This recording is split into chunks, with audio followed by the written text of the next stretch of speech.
Encik Abang Ahmad bin Abang Suni daripada Parti Sedar Rakyat Sarawak, PSRS. Jadi sudah bersedia Encik Abang Ahmad? Dipersilakan ringkas dan padat. Kita peruntukkan 5 minit untuk penerangan tentang manifesto. Silakan Encik Abang. Terima kasih yang dihormati Tuan Moderator. Secara ringkasnya, Parti Sedar berjuang supaya rakyat dapat menikmati kehidupan yang sejahtera dan saksama.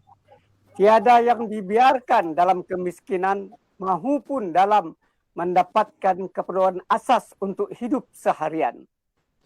Dari itu, oleh sebab yang demikian, Parti Sedar membuat dasar-dasar yang menjurus kepada kepentingan untuk rakyat untuk mendapatkan perkongsian kekayaan negeri, khususnya mendapat dividen setidak-tidaknya 100 setiap bulan, 1,200 setahun jika sedar memerintah. Sebab ini adalah perjuangan jangka panjang Parti Sedar. Asasnya ialah rakyat ada hak atas kekayaan negeri. Dasar ini akan menumbuhkan ekonomi dari bawahan. Contoh di Dun Lingga, ada kira-kira lebih kurang 15,000 orang yang boleh menerima dividen ini. Bermakna rakyat di Dun Lingga telah dipertingkatkan kuasa membeli sebanyak 18 juta setahun. Ekonomi tempatan akan tumbuh jika berbuat demikian. Seterusnya, Parti Sedar ada banyak dasar-dasar yang baru diperjuangkan, termasuk menyelesaikan isu hak milik tanah, pendidikan dan kemajuan industri.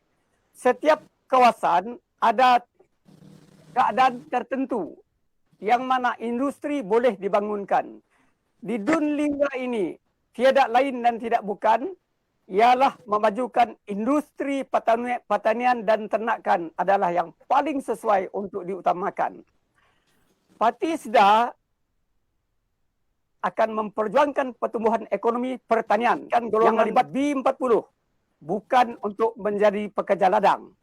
Akan tetapi setiap petani dan bukan petani akan dapat memainkan peranan sebagai pemilik bisnes. Jangan hanya dimiliki oleh company-company yang besar. Sektor pertanian harus diatur dengan teknologi yang tinggi supaya boleh mempertingkatkan pengeluaran dengan mengurangkan keperluan tenaga buruh asing. Selain itu, kita perlu memilih tanaman yang boleh menghasilkan perusahaan industri kecil dan sederhana berasaskan sisa-sisa tanaman. Jangan kita ikut secara peladangan besar sahaja. Company besar polah ladang, buat ladang. Orang kita jadi buruh, jadi kuli, sahabat-sahabat.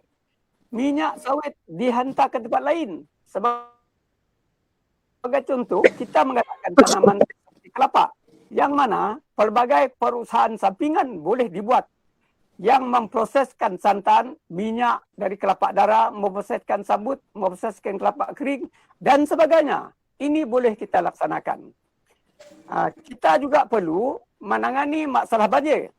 Saya yakin sebagai wakil rakyat dari Parti Sedar, saya boleh memperjuangkan ini lebih berkesan daripada wakil-wakil yang telah memerintah selama ini.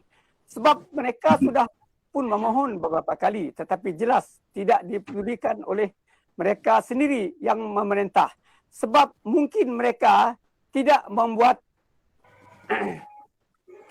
rujukan seterusnya. Sebab itu biasanya orang kita tu, orang Mahathir Madah, orang Melayu selalu lupa, mudah lupa kata Mahathir. Jadi mungkin lupa kalau si desak. Wakil rakyat sepatutnya aktif untuk menuntut perkara-perkara yang seperti ini demi untuk kelangsungan rakyat. Ya, kita ada 1 minit lagi, Encik Ahmad. Teruskan. Kita juga menangani masalah banjir. Saya yakin sebagai wakil rakyat Parti Sedar, saya lebih berjuang dengan lebih berkesan lah perkara-perkara yang seperti ini. Selain daripada itu, air di meludam tu tuan-tuan dan puan-puan. Air di meludam tu kalah lagi air kopi. Kalah lagi kopi. Lagi dasar daripada air kopi, air di meludam. Minta maaf lah. Apa terjadi saya pun sik tahu juga. Jadi seberapa yang boleh lah. Olah lah bagus-bagus, dak elektrik, dak air. Bukan jak di Meludam, bahkan di kampung-kampung lain. Sekian, wabillahi taufiq wal hidayah. Wassalamualaikum warahmatullahi ta'ala wabarakatuh. Sekian, terima kasih.